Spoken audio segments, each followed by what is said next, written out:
G'day punters, here we are at the Emerald for a bit of punting Melbourne style, and I'm joined as always by the punters punting. How are you, mate? Good.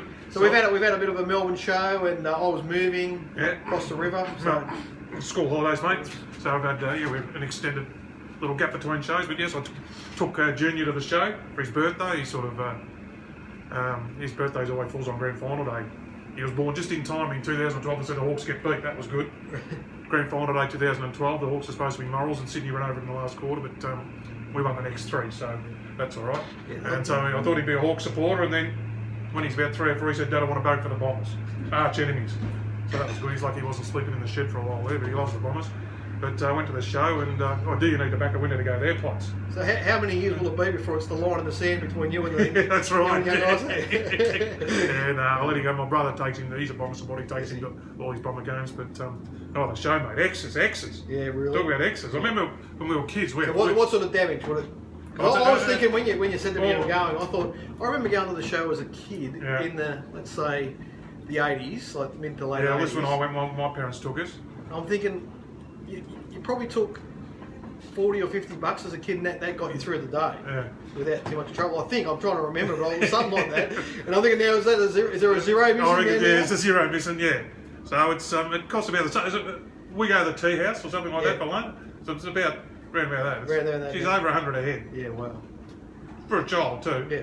Because by the time you pay to get in, pay to get in. Yeah. And then you get your rides. So you get a rides thing.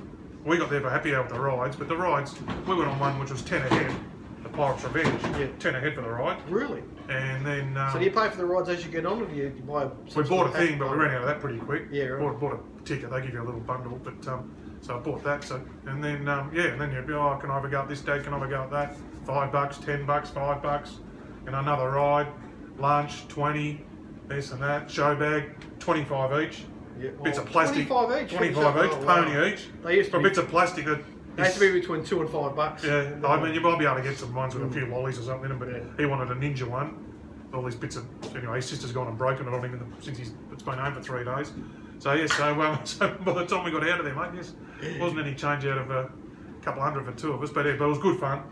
But that's you wouldn't want to be taking it. Well, Matty Clark said to me he took the family there and didn't get out of there for about a monkey. So. But anyway, it's good. It's a bit of fun, and you save up. You save up for something like that, I suppose. But Jesus, someone's making a bit of coin out of that. So yeah, gee whiz. Anyway. Well, the reality is, Luke, every punter needs motivation, and there's a little bit more. Yeah, that's exactly right. I'll make sure I remember next time. I need to back a winner before I go. But it was good fun. So the racing's been, well, for me it's been a bit problematic the last few weeks. I'm just struggling for momentum, but sort of finding some winners and being in a lot of finishes, but just can't.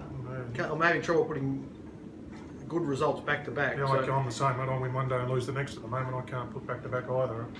I've worked out a reason for the sort of form cycle in the maidens in the country.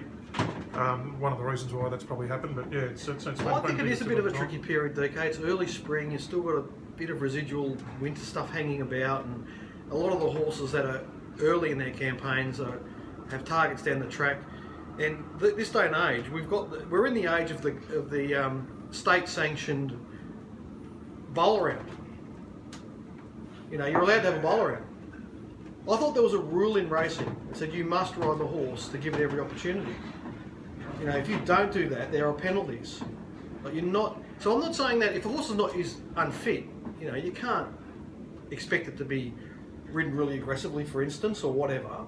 But we're seeing a lot of horses that are just using a race to set themselves up for their coming runs and really making no attempt to win the race. And if it happens to fall in their lap, it's a fluke, you know what I mean? They're hard in the market, you know? They're hard in the market. I suppose it's different when they're hard in the market, but that has been going on for a long time. I mean, I always say the Turnbull days, the short fork in the road day, they're all building to grand finals, a lot of these trainers and horses. I mean, Snowden's have always been a great grand final trainer and things like that. And I know. Are you talking about Mystic Journey, or are you? Oh, it's one example of many. I could just make a whole list of them. You know, go and have a look at Steel Princess runs this prep. Oh, okay. We'll have to do that. There's just no intent. Well, just they're already qualified for the Melbourne Cup. They've only got one thing in mind. Now, I suppose the punters know that, but if anyone can tell me that horse has been given every opportunity to win, particularly its last start, it was not given any opportunity to win that race. None. Was it hard in the market? Well, it was easy because of that, because of the lack of the tent. Well, but that's part of it. what are the stewards doing? Why are the stewards saying that's okay? No, it's not okay. It's not okay to let a horse drift well back beyond its normal pattern and just run home in behind them. And I feel bad for plucking that example out because I'm not picking on any particular camp. And my view is that yes, it's always been there to some degree. That's right. But the stewards used to police it a lot stronger, and where it's really proliferated is with the taking. Oh, what's the right word? With the dominance of the Weir and Waller stables, and then everyone else trying to copy the way that's they right. go about. And that's how they. So once upon a time, most horses and runners were only having fairly short campaigns, so they didn't have time to give away races like that. They were only 4 or 5 runs, right? But particularly Waller changed the whole environment where horses are regularly having more than 10 runs in a campaign. So with Waller, several of those runs are used during a campaign just to keep a horse's fitness up, trial sense, and all of a sudden we draw the right barrier and we're put into the race, and that the support comes and there it is. And other trainers have seen these things and are trying to copy it, but they're missing the point a lot. I think what they did with Mystic Journey on Saturday was detrimental to her because they gave away.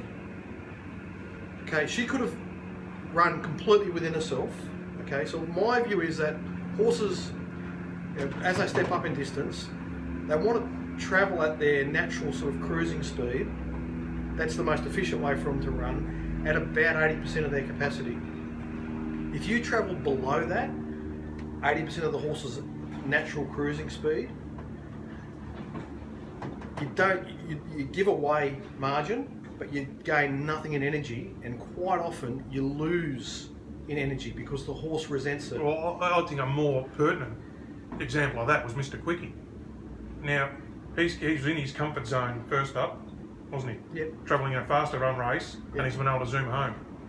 Then he's gone into that much slower race, second up.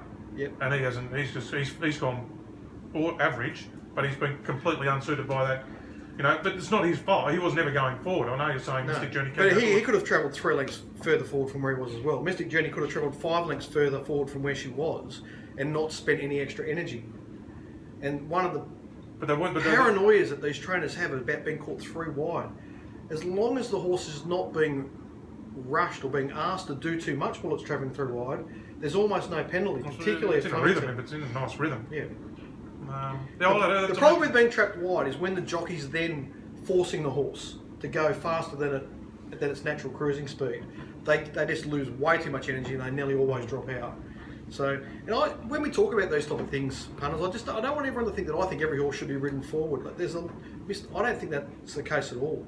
I think the vast majority of horses are better off being ridden in their natural rhythm. Some of them need to be taught a bit early, and they need to find what pattern suits them and what sort of tempo suits them. So I think if you do anything too dramatic, too far away from where the natural is, so rushing out of the gates, to me is almost always a negative, unless you're gaining some huge pattern advantage. And restraining too much is nearly always a negative because I think it messes with the horse's breathing and they get out of rhythm. And you'll often see horses that pull up with arrhythmia and all that business. They've slowed mid-race, or they've done something and it's put them completely out of whack. So I just wish we'd see more horses ridden, the trainers to really understand what this horse's natural tempo is, understanding what the likely tempo in the race is, and then figure out approximately where the right position for their horse is. Now, Mystic Journey's right position in that race was just about midfield. She could have gone forward of midfield, but I understand why they didn't want to do that. Want to do that. That's okay. Yeah, they didn't want to do that. But restraining her, there was a penalty involved. They could have brought her completely undone. I think they might have got away with it. I was just reading Dan O'Sullivan's review of the races. He sort of said Darren was a bit of the victim of circumstance where he got planted inside. He don't want to be out blending. He said only Winks has got the turn of foot to get home from where they were from the last 600, and he really liked her splits, and he thinks she's still on the good Cox Plate path. even though it's going to be a competitive race. Yeah, I mean, she's got an opportunity. I mean, let's face it, she ended up behind Sound. Yeah, so that was the problem. He was trying to hold a line, something booted up inside him, and then he ended up back. I remember it happening. Well, famously, I remember the same thing happened in the Winx. Remember when Bowman did the same thing? Yeah.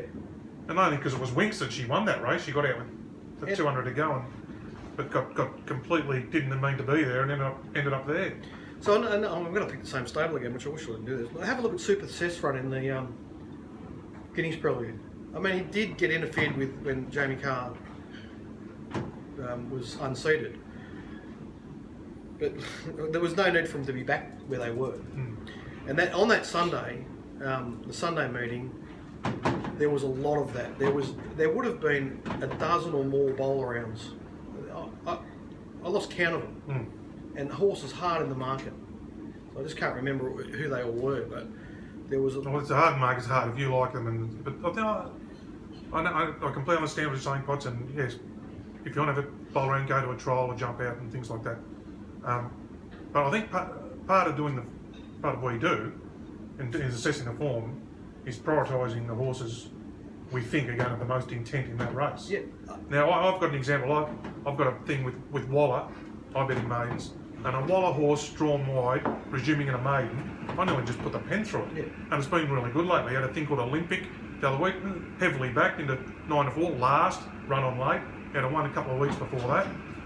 Back to last, run on late, 2-1. You know, so you can sort of back a few others in the race. A Waller resumer in a maiden, he just wants it back and working home. There are his instructions.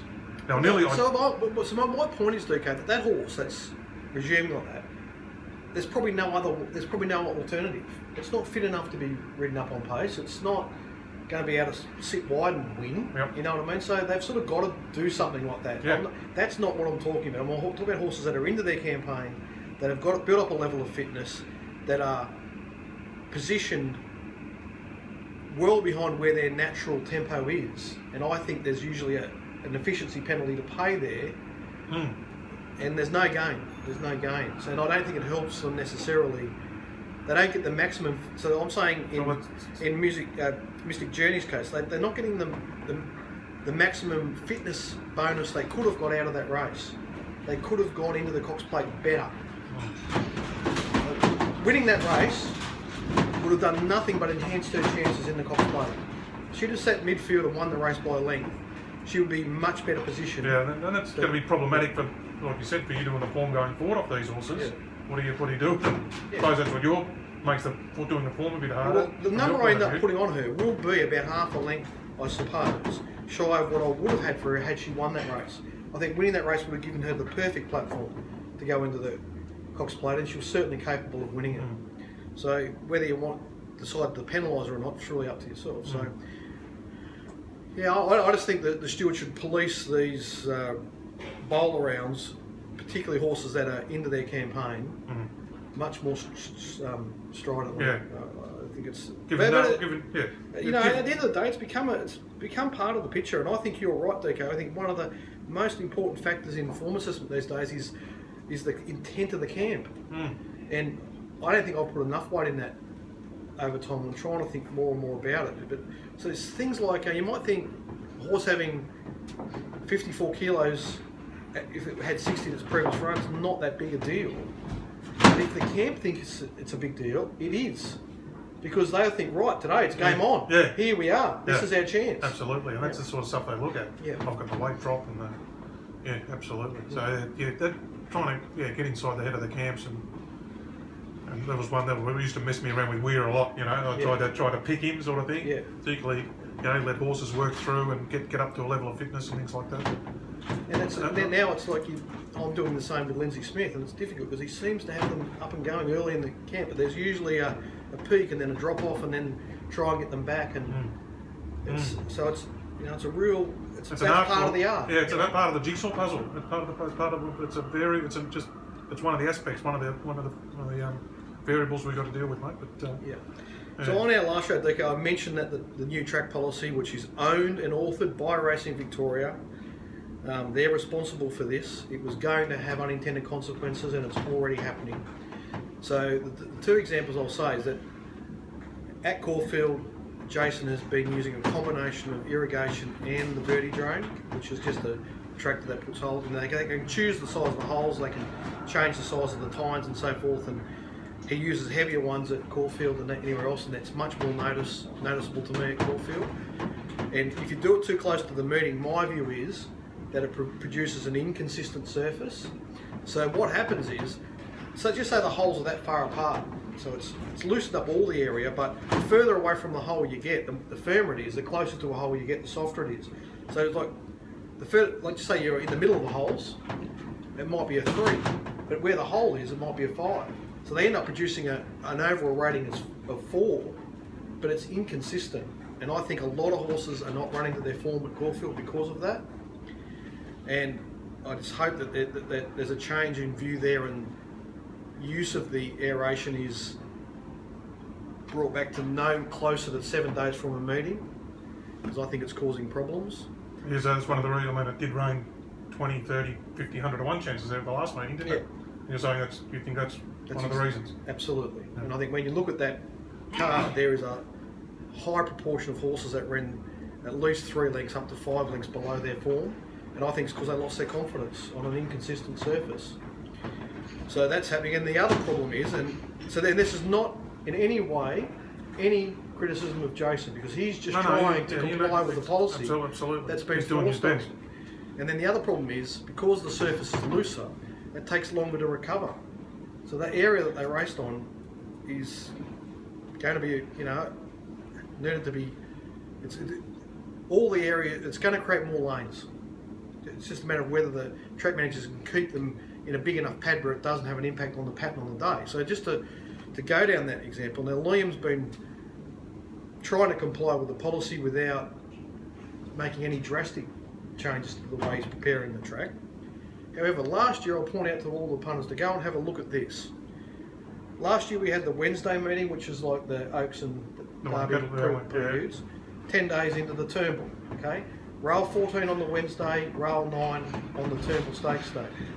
Now last year that Wednesday meeting was on a good track, and where they raced, because it was good, and it was a genuine 3, they actually, where they raced, compacted the surface. Well, this is very subtle, but it just put some compaction to that area. So then we come to Turnbull Day, and nearly all the winners were in that area. They were coming 3 to 7, 8 off the rail and running on and winning. Winks was one of those winners. Punters go back and have a look. Every winner that day was in that area. This year, Liam's got to comply with the policy, produces a 4 on the Wednesday meeting. The wear and marking on that track was much more significant. It wasn't compacted, it was damaged. So then we go into the Turnbull meeting this year, you've got 4 or 5 lanes. Same rail positions. Same rail positions. So you've got 4 or 5 lanes of beautiful fresh ground, and then the first 2 lanes of where that 14 metre rail was that were significantly damaged. I'm saying those 2 lanes there, which were lanes say 5 and 6 on Saturday, thereabouts, were a problem. If you got wider than that, where my 8 was, okay, it wasn't. There was some marking out there, but it wasn't. But particularly those 2 lanes were a problem. So you sort of had 5 lanes of fresh ground, then a couple of problem lanes, and then some okay ground out wider. So you've created, and then the riders start trying to ride towards it. As soon as jockeys start riding to suit a pattern, it's pick up sticks. The balls just go up in the air. Now back to that Wednesday meeting, was there with the rail plus 14? Was that the leaderish? Was that a leader start or something? Was that all those leaders down on the fence? Well, the inside was as good as anywhere, And if it's going to be, that's the shortest way home. And again, it's one of those meetings where horses are early in their prep, got targets, not a lot of competition for the lead. It was a minor advantage to be on the inside, but it produced a lot of winners just because of the nature of the racing. Yeah. I mean, in the straight race, I was sort of across the track. There was a length between 8 of them, but the inside one, which was Ian, so it was probably worth a length to Ian, probably helped him out a bit, but so all I'm saying is that this... predicted all this, but so this is, but now you're seeing it. I'm seeing it happen. It's happening in now. So what's going to happen? What are your worries about 3 meetings in a week at Caulfield this week? Well, my worry is that it's aerated in the week leading up to any of the meetings. I just hope that doesn't happen. Right. If they have to use more irrigation, and you'll see that when you go on the track, I suppose. And it's just hard to read. And I think the problem is that then horses racing consistently on it. And So it happened last year on Caulfield Cup Day, and I'm pretty sure it was Caulfield Cup Day, and it rained in the morning, and it was a.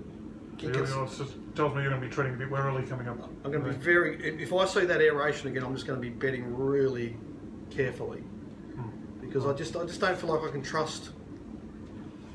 And to me, it looked like horses were having trouble accelerating on that track. Though if they built their momentum and they got their confidence, they were okay.